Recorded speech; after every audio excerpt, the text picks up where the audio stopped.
Hey everyone, Mr. Sujano here, your source for gaming, tech, emulation, and open source news. Let's get started.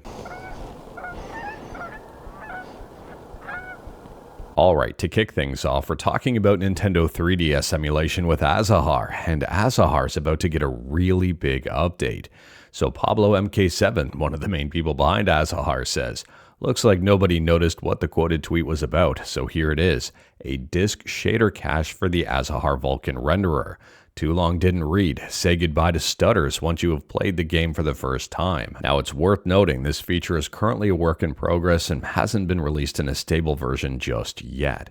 But I'm guessing it's right around the corner, and I would say this is a huge win for Azahar. Let me know your thoughts about this one in the comments below. And speaking about arguable big wins and Nintendo stuff, next up here we're talking about Mario Kart Wii Deluxe X. And if you're not familiar with this one, there's a brand new trailer up on YouTube that you may want to check out. So at a real high level here, it's a massive mod for Mario Kart Wii, featuring new tracks, animation, music, and even elements from Mario Kart World. And it works with Dolphin Emulator and Unreal hardware. If you are interested in this one and wanted to learn more about it, like everything we talk about, links are within the GitHub link in the bottom of the description below. I don't hide my sources. And speaking about stuff that works on multiple things, brutal segue. Next up here, we're talking about SaveSwitcher. So for those who are unaware, SaveSwitcher is an Android app for managing per-user emulator saves by swapping the active save file for a game, designed to work on small screens like the secondary screen on the AYN Thor. This is a new app, and it's also been vibe-coded. So the person behind this one says, "Vibe-coded a small Android app called SaveSwitcher to solve a problem.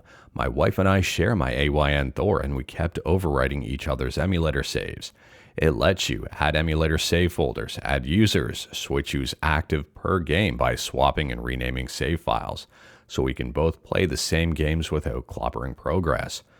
Let me know your thoughts about that one in the comments below. And speaking about vibe coding, Microsoft arguably uses it within Windows. Could be wrong with that statement.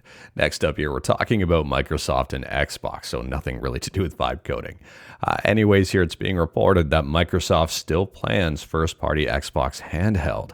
And that to me is not surprising at all based on information we've previously heard from AMD saying maybe a 2027 launch window or something ready by a 2027 launch window. So the current rumor with Xbox is they're going to be releasing two different consoles for next generation, not something like the Series S and X, but rather a portable console and a home console.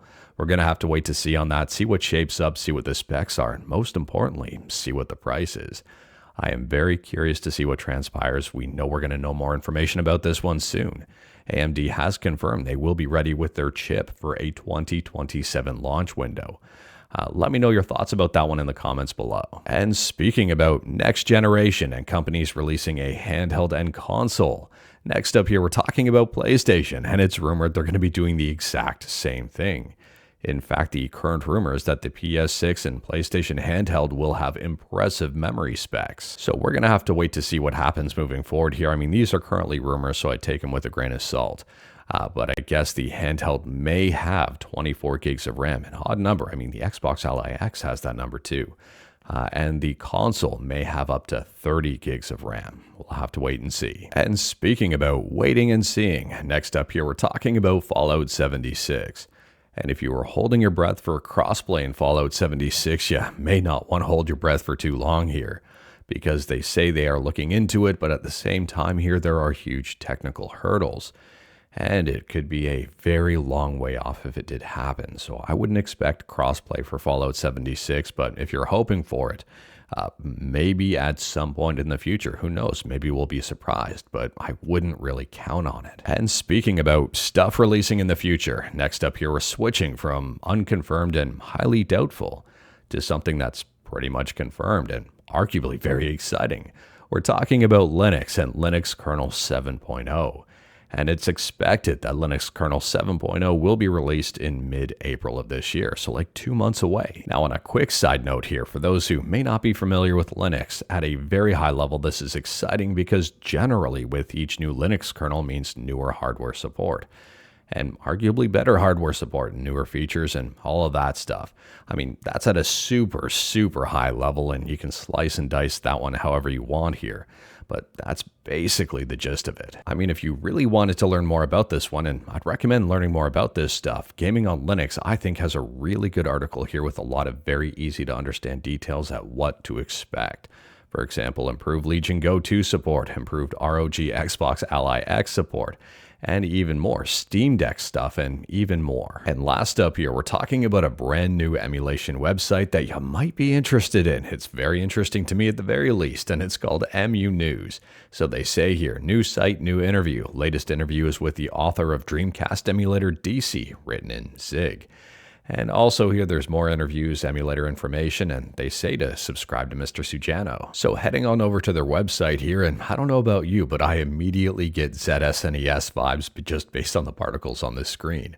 Overall, I think this is really exciting for the emulation scene. I mean, more attention on emulation, I would say the better, but that's just my thoughts. So heading on over to their website, and immediately I'm getting ZSNES vibes just based on the particles on screen. Let me know your thoughts about that. It is worth noting I am not affiliated with this website, but at the same time, I don't gatekeep information. You know where the links are if you are interested in learning more about anything we're talking about. And I do think this interview is worth checking out. But anyways, that is all I've got for you in this one. Straight to the point, all stuff and no fluff, unless you count those fluffs right there. We talked about a bunch in this video. Let me know your thoughts about any of it in the comments below. If you like this video, leave a like. If you didn't like this video, leave a like. Hit that subscribe button. Check out my other videos. Don't tempt fate. Save your state.